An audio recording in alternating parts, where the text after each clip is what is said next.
Today we're at Jack Springs Farm and we're here to meet Catherine Crothers, who is a civil celebrant, especially across the Mussared Ranges, but anywhere that you're interested. So thank you very much for having us. Pleasure. If I can dive straight into it, when you get a phone call from a bridal... I like to get the couples to come here to me at the farm. It's a quiet, relaxed environment. Thank you. And then we can sort of sit and have a coffee and a chat, and I can get to know them as a couple, and then they get to know me as a celebrant. I think it's really important for that connection to have with your celebrant, making sure that they are understanding exactly what the couple wants for their special day. I normally give them in the first meeting a nice little information pack which tells them sort of step by step what they actually need to do to develop a ceremony that they would like to have. I walk them through what's mandatory legally and then what we can do as far as elements to include in the ceremonies. And then, once they book me, I send them through via email lots and lots of information, so anything to do with readings or poems and drafts of the ceremony. How do you help them develop their vows? I've got a couple of examples, but I also encourage couples to sort of really think about what they would like to say to each other, because it's one of those very beautiful moments. I think it's important that they really slow down and take the time to really think about what they'd like to say. What elements do your favourite weddings have?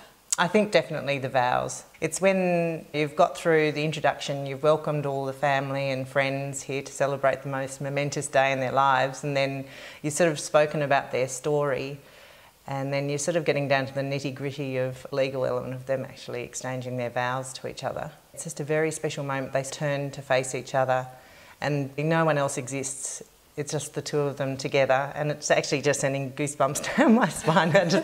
But like when they actually hold hands and they're just looking into each other's eyes and they're saying the vows to each other, I think that's the most important part. I mean, I love it. Tell me, where are you standing while they're doing that?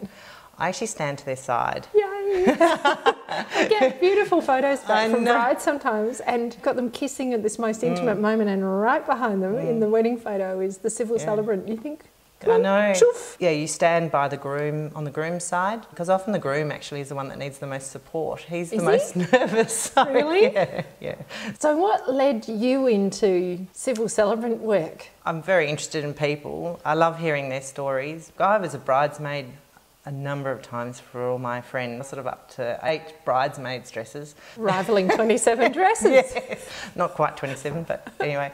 And then I was an MC at some weddings. I saw a lot of wonderful weddings, seen a lot of terrible weddings, and if I can make their day special and trouble-free and really heartfelt, then I know I'm doing a good job. Is that what makes Catherine Crothers unique? Well, see, that's a hard question, because I think everybody's unique. Yeah, that's a nice one. Every civil celebrant has a different way of dealing with people and the way they conduct their ceremonies. I look at myself and I'm down to earth. That's my attitude, and the way I deal with my couples is what you see is what you get. It's about them as a couple, it's about nobody else, it's their special day. What would you say is the most important tip for brides? Don't think about what other people want in the ceremony, but just really think about what's important to them.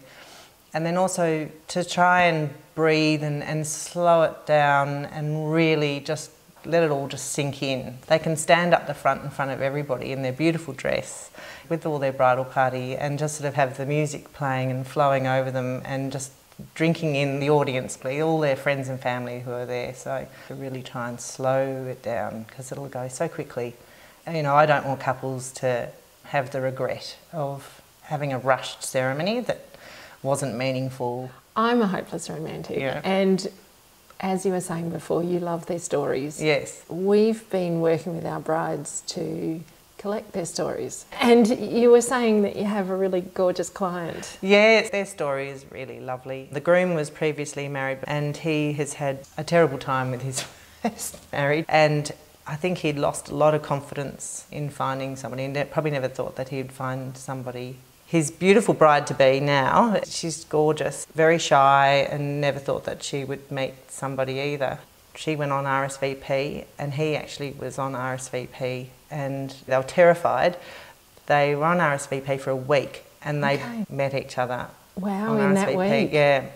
So it was sort of instant. That's gorgeous. They just sort of started exchanging messages, and then I think they finally had a chat over the phone and decided to meet. And then the gorgeous groom is a grader driver. Okay. And she's a sort of like a professional psychologist. But he didn't want to be seen as something that he wasn't.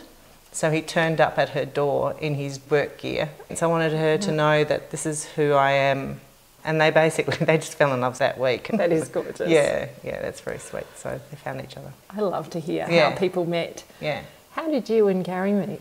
We just met through mutual friends, and it was just instant, though we had so much of a connection, a lot of mutual interests and a real passion for doing a lot of travel and food, and we love our snow skiing. And we were both living in the city at the time, and then eventually when we actually did decide that, you know, this is what we wanted to do and be together, we decided we'd make a really fresh start and move to the country and have a tree change. And so we built our farm. Fantastic. Yeah, it's not exactly that romantic or anything, but it evolved. Sheep and... Yes, yeah, we grow a South African Dorper breed of sheep, and we're lambing at the moment, and they're all very cute. They are. And then we've got an olive grove, which is just slowly growing. And then we've got a couple of horses that we've given forever homes. They're retired thoroughbreds. So, lovely. Yeah. And you've got a spot on your place that you got married at? Yes, we call it the Big Old Ceremony Gum Tree. So it was very special. We had a very fun country wedding. Yeah, 135 people, straw bales, and underneath the gum tree. Yeah, so it was lovely. Fantastic. And we'll leave the details in the show notes. Thank you. Yeah, pleasure.